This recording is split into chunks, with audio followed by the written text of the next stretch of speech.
नमस्कार दोस्तों, आप देख रहे हैं कृषि जानकार। मैं हूं आपका दोस्त कपिल दाकल। किसान मित्रों, कृषि जानकार आप काफी लंबे समय से देख रहे हैं और बहुत बार आपने लहसुन की खेती वाले वीडियोस देखे होंगे। दोस्तों, कुछ समय पहले हमने एक वीडियो डाला था लहसुन की खेती के ऊपर, बेसल डोज आपको कौन सा उपयोग करना है जल्दी वाली ऊटी में। तो दोस्तों, वहां पर कुछ किसान मित्रों के सवाल थे कि भैया जैविक के ऊपर भी आप बात करें। तो दोस्तों, आप सभी को पता है कि हमने गर्मी के अंदर ही आपको कह दिया था कि इस बार हम जैविक के लिए स्पेशल सीरीज लेकर आने वाले हैं। स्पेशल बहुत सारे किसान तो पिछले वर्ष से कह रहे हैं कि भैया थोड़ा सा जैविक के ऊपर ध्यान दे, जैविक ही हमारा भविष्य है। और दोस्तों, जैविक के ऊपर हमने ये सीरीज शुरू करी है। कुछ कमेंट किसान मित्रों के आप देख सकते हैं। तो दोस्तों, मैं तो कंप्लीटली ये कह सकता है कि ऑर्गेनिक फार्मिंग मैंने अभी स्टार्ट ही करी है। वर्मी कंपोस्ट की यूनिट मैंने अपने यहाँ पर लगा रखी है। और दोस्तों, हमारे साथ में एक जैविक किसान है जो कि काफी लंबे समय से जैविक खेती करते आ रहे हैं। और पुष्कर जी को आप सभी जानते हैं और पुष्कर जी के काफी सारे वीडियोस आपने देखे होंगे। काफी सारे किसान मित्र जो कृषि जानकार देखते हैं वो पुष्कर जी के से टचमर भी है और उनसे आपने ऑर्गेनिक खेती की शुरुआत जिस प्रकार से वर्मी कंपोस्ट से होती है, वर्मी कंपोस्ट की यूनिट लगाने का आपने प्रशिक्षण भी लिया होगा। तो दोस्तों, आज पुष्कर जी से मिलते हैं कि आप कौन कौन सी चीजें प्रयोग करते हैं, एनपीके का कौन सा सोर्स उपयोग करते हैं, जो जैविक खाद आप यहाँ पर अपने यहाँ पर वर्मी कंपोस्ट डाल रहे हैं वो कितनी मात्रा में डालते हैं, उसके अंदर कौन कौन से बैक्टीरिया मिलाते हैं और माइक्रो न्यूट्रिएंट का कौन सा विकल्प आप यूज करते हैं। दोस्तों, आपको याद ही होगा गर्मी के दिनों में हमने एक चीज बताई थी कि हरी खाद बनाने के लिए ढेंचा लगाना होता है। तो ढेंचे की शुरुआत जब हमने करी थी उस समय पे आपको कहा था कि इस वर्ष हम पूरी जैविक वाली सीरीज लेकर के आएंगे। जिस खेत में पुष्कर जी लहसुन लगाने वाले हैं वहां पर आपने बरसात के अंदर ढेंचा लिया था और ढेंचे की फसल जो है कंप्लीटली बिल्कुल खत्म कर दी गई है और बहुत बड़ा बड़ा हो गया था। और उसके बाद में अब मैं आपको दिखाता हूँ, ढेंचा बिल्कुल खत्म हो गया है। ढूंढने पर भी ढेंचे के जो अवशेष हैं मुश्किल से मिल पा रहे हैं। तो इस वर्ष आप अपना ये जो खेत जहां पर आप लहसुन लगाते हैं वो कंप्लीटली जैविक है। पिछले 4 से 5 सालों के अंदर इसमें कोई भी रासायनिक फर्टिलाइजर उपयोग नहीं हुआ है। दोस्तों, जो किसान जैविक के इच्छुक हैं और जो जैविक खेती करना चाहते हैं उनके लिए पुष्कर जी एक अच्छे प्रोडक्ट सजेस्ट कर देंगे। पुष्कर जी जिन प्रोडक्ट का काफी लंबे समय से उपयोग करते आ रहे हैं, मैं चाहूंगा कि वही किसान जो है वो देखें और आखिरकार उन चीजों का उपयोग करके आप जैविक खेती की ओर अग्रसर हो सकते हैं। तो चलिए किसान मित्रों, शुरुआत करते हैं। दोस्तों, सबसे पहले मैं आपको यहाँ पर दिखा देता हूँ खेत। आखिरकार आप आपके सामने देख सकते हैं ये जो पूरा खेत है, क्या यहाँ पर ढेंचा लगा था बरसात के अंदर। आप देखेंगे दोस्तों, ये आप देख पा रहे हैं, ये ढेंचे के कुछ अवशेष यहाँ पर देखने को मिलेंगे। बाकी ढेंचा आपको मुश्किल से कहीं बहुत रेयरली आपको देखने को मिलेगा। बात करते हैं यहाँ पर बरसात के अंदर जो ढेंचा लगा था उसके बाद में आप खेत देख पाएंगे, बिल्कुल मुलायम सा हो गया खेत और बहुत सही हो गया है। और काफी लंबे समय से यहाँ पर जो है वर्मी कंपोस्ट डलता आ रहा है और साथ में वर्मी कंपोस्ट के साथ साथ में यहाँ पर पिछले वर्ष वहां पर पूरी वर्मी कंपोस्ट की यूनिट थी तो खेत में काफी देसी गोबर खाद डला हुआ है दोस्तों। तो दोस्तों, आप पुष्कर जी से जानते हैं आखिरकार आप कौन कौन सी चीजें उपयोग करते हैं, क्योंकि जैविक जितना कहना आसान है, जैविक उसको करना बहुत ज्यादा टफ होता है। तो सबसे पहले हमारे सामने पुष्कर जी है। तो पुष्कर जी, बहुत बहुत स्वागत है आपका कृषि जानकार पर। धन्यवाद। कितने लंबे समय से आप जैविक खेती करते आ रहे हैं? इस खेत में कितने लंबे समय से आप जैविक चीजें उपयोग कर रहे हैं? इस खेत में 4 से 5 साल हो गए मेरे को। 5 साल हो गए जैविक चीजें उपयोग करते हुए। वर्मी कंपोस्ट की यूनिट कितने लंबे समय से आप चला रहे हैं? ये 8 सालों से। 8 सालों से आप वर्मी कंपोस्ट बना रहे हैं और अपने खेतों में उपयोग कर रहे हैं। तो घर पे जितनी भी सब्जी, ये जो पूरा खेत है आप आपके सामने देख पा रहे हैं दोस्तों, ये जो पूरा खेत है वहां नीम तक, ये पूरा जैविक है पुष्कर जी? हाँ, जैविक है, पूर्ण जैविक है। अच्छा, ये मुझे छोटा सा सवाल मेरा ये है कि क्या वर्मी कंपोस्ट ही जैविक है? मतलब वर्मी कंपोस्ट नॉर्मली लोगों की एक मान्यता है कि केवल वर्मी कंपोस्ट मतलब जैविक, इसके अलावा भी और भी कुछ चीजें लगती है इसमें? हाँ, बहुत सारी चीजें लगती है। वर्मी कंपोस्ट एक ऑप्शन है। हाँ। खेत सुधारने का, बाकी ऑर्गेनिक कार्बन बढ़ाने का, बाकी और भी चीजें अगर फसल चेंज कर रहे हैं फसल के हिसाब से फर्टिलाइजर भी अलग से ऑर्गेनिक कार्बन वाले देने जरूरी होते हैं। तो कभी आपने जैविक तरीके से लहसुन उगाई है? हाँ, 2 साल से उगा रहा हूँ। तो कोई अच्छा क्वालिटी में कुछ वेरिएशन आता है? क्वालिटी में फर्क पड़ता है। साइज बिल्कुल थोड़ी कम बनती है पर क्वालिटी अच्छी, शाइनिंग अच्छी आती है। मतलब 20 से 22 कुंटल आसपास वजन अच्छा निकल जाता है। कुल मिला के वजन अच्छा निकल जाता है। थोड़ी पास लगाते होंगे? हाँ। तो दोस्तों, जैसा कि आपने सुना, साइज थोड़ी छोटी निकलती है। अगर आपको साइज नॉर्मली काफी सारे किसान मित्र ये होते हैं कि क्वालिटी बहुत बड़ा साइज होता है बट क्वालिटी नहीं रहती, तब भी मजा नहीं। क्वालिटी के साथ में साइज भी अच्छी होनी चाहिए और साइज के साथ में क्वालिटी भी अच्छी होनी चाहिए। तो मतलब छोटा भी होता है, अभी आप देख रहे होंगे रियान सिल्वर वाली जो क्वालिटी है मंडी के अंदर छोटी साइज भी आ रही है तो वो भी काफी अच्छे दामों पर बिक रही है। तो मैं अपना बताता हूँ, मैं पूर्ण रूप से केमिकल वाली खेती करता हूँ और आपने हर बार मेरे को रासायनिक फर्टिलाइजर उपयोग करते हुए देखा होगा। पर इस वर्ष दोस्तों मैंने वर्मी कंपोस्ट की यूनिट भी लगाई है और मैंने इस बार जो है ढेंचा भी लगाया था। तो पुष्कर जी इसमें आपने ढेंचा लगाया था, हाँ बरसात में ढेंचा लगाया था। इसमें कोई समस्या तो नहीं आई? समस्या आई थी, थोड़ा पानी ज्यादा गिर रहा था, थोड़ा वेट करना पड़ा।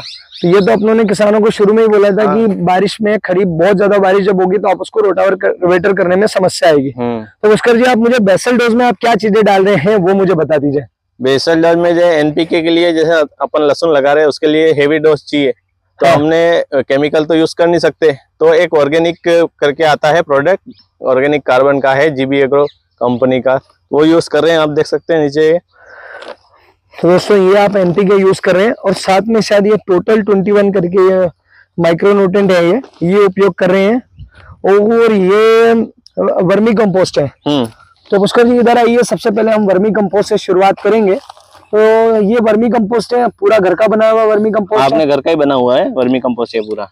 तो ये वर्मी कंपोस्ट दोस्तों केचुआ खाद है और केचुए का बनाया हुआ ये पूरा खाद है, प्योर गोबर से ये निकला हुआ है। तो इसके अंदर ऑर्गेनिक कार्बन का जो परसेंटेज है वो बहुत ज्यादा है।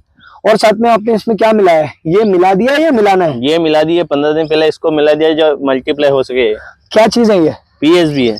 तो दोस्तों आप आपके सामने देख सकते हैं फास्फेट सोलुबल बैक्टीरिया। ये क्या करते हैं, जो फास्फोरस जो हमारा होता है उसको मोबिलाइज करने के लिए, मतलब एक जगह से दूसरी जगह मोबिलाइज करने के लिए ये बैक्टीरिया का यूज होता है। दोस्तों नॉर्मली काफी सारे किसान मतलब पीएसबी से वाकिफ होंगे और इसका उपयोग भी करते होंगे। इस वर्ष में आपको इसका उपयोग, इसकी एप्लीकेशन आपको पूरे लहसुन के पूरे इसमें बताऊंगा कि किस प्रकार से आप इसको उपयोग कर सकते हैं। इसको फास्फेट घोलक बैक्टीरिया भी कहते हैं और इसके अंदर जो होता है ना CFU परसेंटेज ml में आता है। और साथ में पुष्कर जी ये क्या चीज है? ये है ये KMB पोटेशियम मोबिलाइजर बैक्टीरिया, मतलब जो हमारा पोटाश होता है उसको मोबाइल मतलब एक जगह से दूसरी जगह ट्रांसफर करने के लिए बैक्टीरिया होते हैं। इसको भी पोटेशियम घोलक बैक्टीरिया या मोबिलाइजिंग बैक्टीरिया कहते हैं और इसका भी उपयोग हमारे जमीन में बहुत ज्यादा होता है। ये क्या है? ये ट्राइकोडर्मा। तो दोस्तों आप आपके सामने देख सकते हैं ट्राइकोडर्मा विरिडी है, ये एक प्रकार का जैविक फफूंदनाशक है। तो आप कह रहे हैं इसको आपने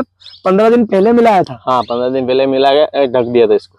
तो दोस्तों जैसा कि आपने पुष्कर जी से सुना, ये जो वर्मी कंपोस्ट है इसके अंदर से जितने भी कचरा पट्टी निकलता है उसको छान करके आपने इसको क्या किया था? मिला दिया था मल्टीप्लाई करके। ये सारा मिला दिया इसमें और मल्टीप्लाई करने के लिए 15 दिन रखा ढक करके। मतलब थोड़ा सा अंधेरे में नमी बनाए रखा, नमी बनाए रखने के लिए। साथ में आपने इसमें और कुछ मिलाया था जिसे आप रॉक फास्फेट बोल रहे थे? हाँ रॉक फास्फेट मिला था इसमें, 1 क्विंटल आसपास मिलाया था 10 बैग में। 10 बैग में 1 क्विंटल रॉक फास्फेट मिलाया आपने, जो आपने DAP की पूर्ति कर सके खेत में। अच्छा। और साथ में अच्छा मैं पहले सोचता था कि वर्मी कंपोस्ट बस एक चीज है इसका उपयोग हम कर सकते हैं, ये 2 चीजें, ये NPK के रूप में यूज होगा इसमें। हाँ तो दोस्तों आप आपके सामने देख सकते हैं ये है DAP का विकल्प। जैविक में कुछ इस प्रकार का DAP आता है या फिर 12-32-16 कुछ इस प्रकार का आता है और दोस्तों इसके बारे में मैं आपको डिटेल में बताऊंगा। पर दोस्तों एक चीज और, ये क्या है? ये माइक्रोन्यूट्रिएंट के रूप में उपयोग कर रहे हैं अपन।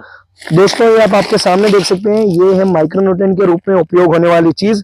दोस्तों अगर मैं आपको यहाँ पर दिखाऊं तो इसका नाम है GB टोटल 21। तो दोस्तों ये आप आपके सामने देख सकते हैं GB कंपनी का टोटल 21 है। अगर इसके अंदर हम कंटेंट की बात करें तो इसमें एजोक्टोबैक्टर है, साथ में ऑर्गेनिक कार्बन है 14% मात्रा में, नाइट्रोजन है, फास्फोरस है, पोटाश है।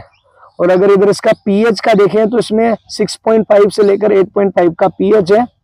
और दोस्तों अगर इसमें मेटल मतलब तत्वों की बात करें तो इसमें आर्सेनिक मिलेगा आपको, कैडमियम मिलेगा, क्रोमियम मिलेगा, कॉपर मिलेगा, मरकरी मिलेगा, निकल मिलेगा, लेड मिलेगा और जिंक मिलेगा। तो इतने सारे इसके अंदर न्यूट्रिएंट है। हाँ थोड़ा थोड़ा करके सब मिला के इसमें 25 किलो का बैग है। कभी आपने ये पहले उपयोग किया है? हाँ 2 साल से पहले किया था, दूसरे खेत में किया था, रिजल्ट अच्छा लगा तो इस जैविक वाले में इसका उपयोग कर रहे हैं। तो ये कम्प्लीटली जैविक है? हाँ जैविक है, इसको जमीन को कोई नुकसान नहीं है इसको डालने से।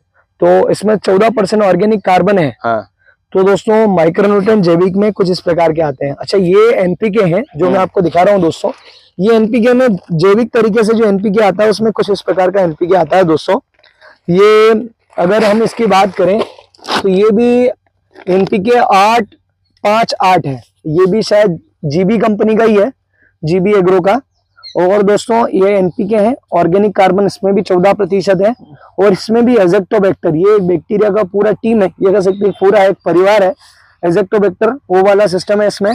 और इसके अंदर भी जो इसका पीएच भी 6.5 से लेकर 8 के बीच में है, कॉपर भी इसमें है और जिंक भी है।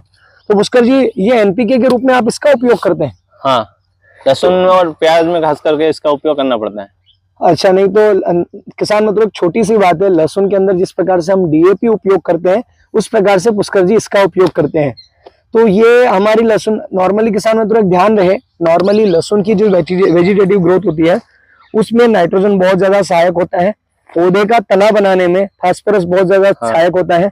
बिना फास्फोरस के आपकी जो पौधे की जो मोटाई है वो नहीं बढ़ पाएगी, और साथ में जो पोटाश होता है वो आपके जो कंद है उसका आकार, उसका रंग रूप, उसकी क्वालिटी और रोगों से लड़ने की क्षमता प्रदान करता है।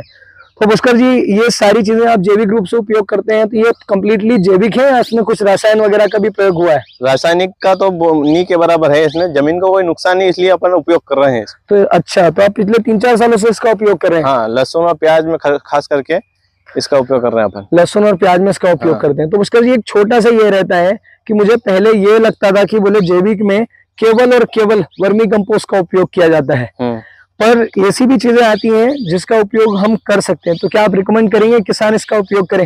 हाँ, अगर शुरुआत अगर थोड़ा आप केमिकल कम करना चाहते हैं, खेती को अगर सुधारना चाहते हैं, तो इसका इस्तेमाल करके देखें। आप एक बार इसको मतलब डेमो करें खुद अपने खेत पे, और इसका रिजल्ट देखें उसके मुकाबले, और जमीन का जो भुरभुरापन बना रहता है वो देखे।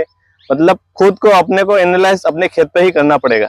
अच्छा, एक चीज और बताइए, बुरा ना मानिएगा, काफी सारे लोग ज्ञान बांटते रहते हैं भैया जैविक आसान है। क्या जैविक आसान है? जैविक आसान नहीं है। बहुत सारे बोले, ये कट्टे देख के बोलेंगे कि ये तो आप डीएपी डाल रहे हो तो आपको जैविक कैसे हो गया, तो उनको कैसे समझाए? अब मेरे पास आया तो समझाए सही।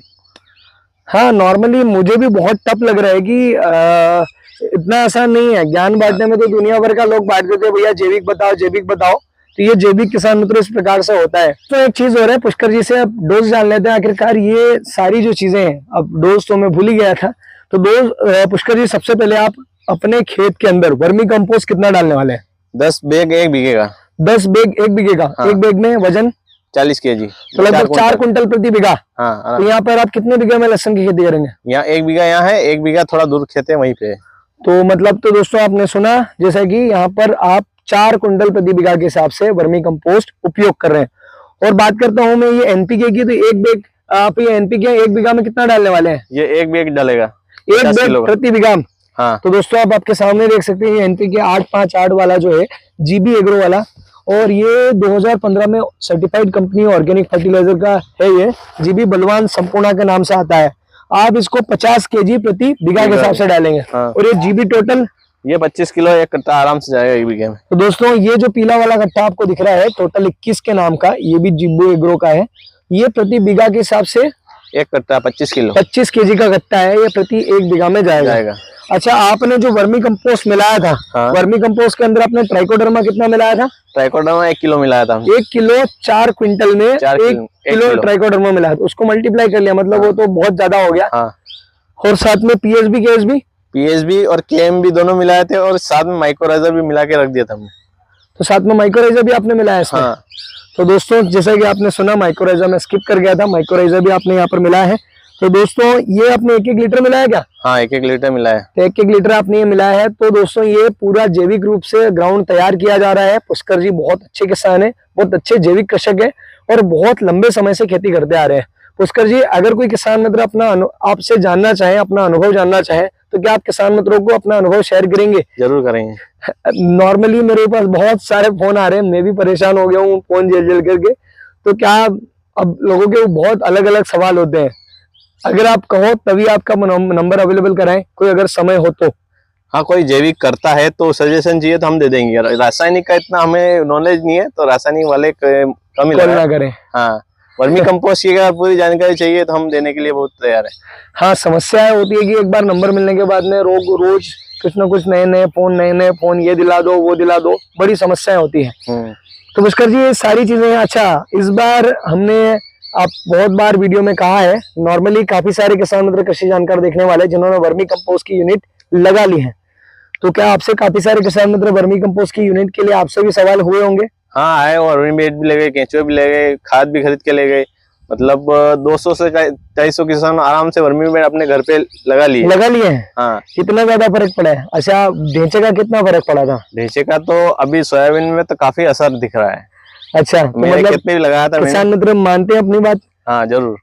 तो दोस्तों, जैसा कि आपने सुना, जब हमने ढेंचे के ऊपर वीडियो बनाया था, उस समय पर ढेंचा जो है वो मुश्किल से 60 रुपए था, और अभी वो 120, 130, 150 रुपए में उसका अच्छा सीड जो है 150 रुपए में भी नहीं मिल रहा है। तो दोस्तों, ऑर्गेनिक कार्बन बढ़ाने के लिए ढेंचा बहुत ज्यादा जरूरी है। एक चीज पुष्कर जी, मैंने वीडियो में काफी बार बोला है, इस वर्ष मैं पूरी जैविक की सीरीज शुरू करने जा रहा हूँ, क्योंकि आपने यहाँ पर लिखा है आज नहीं तो कल जैविक ही है हल। तो अब बात भी मैं कर लेता हूँ पुष्कर जी के सुगंध ऑर्गेनिक रियावन की। तो अब आपके सामने देख सकते हैं, ये पुष्कर जी का पूरा जो है सेटअप है। यहाँ पर आप वर्मी कंपोस्ट अपने घर पर बनाते हैं, तो आपके मदर के नाम से हिसाब से ये पूरा बिजनेस रजिस्टर्ड है। आप देखेंगे सुगंध ऑर्गेनिक रियावन, पता रियावन, तहसील पिपलोदा, जिला रतलाम। आपका नंबर भी आप आपके सामने देख सकते हैं, 9179162125, 9977489812। तो पुष्कर जी, अब हमने वैसे तो मैक्सिमम किसान तो है अपने यहाँ पर यूनिट लगा चुके हैं। हाँ। आने वाले समय में हम पीएसबी, केएमबी, माइकोराइजा, इसके अलावा सुडोमोनास, ट्राइकोडर्मा के अलग अलग एप्लीकेशन बताने वाले हैं जी। तो कोई किसान मित्र अगर आपसे वर्मी कंपोस्ट खरीदना चाहे तो क्या आप अवेलेबल करा देंगे? हाँ करा देंगे। है आपके पास पर्याप्त मात्रा में? हाँ, ये जैसे 5 दिन पहले मेरे को बोलना पड़ेगा, क्योंकि हाँ, डिमांड मतलब ज्यादा है। डिमांड ज्यादा है।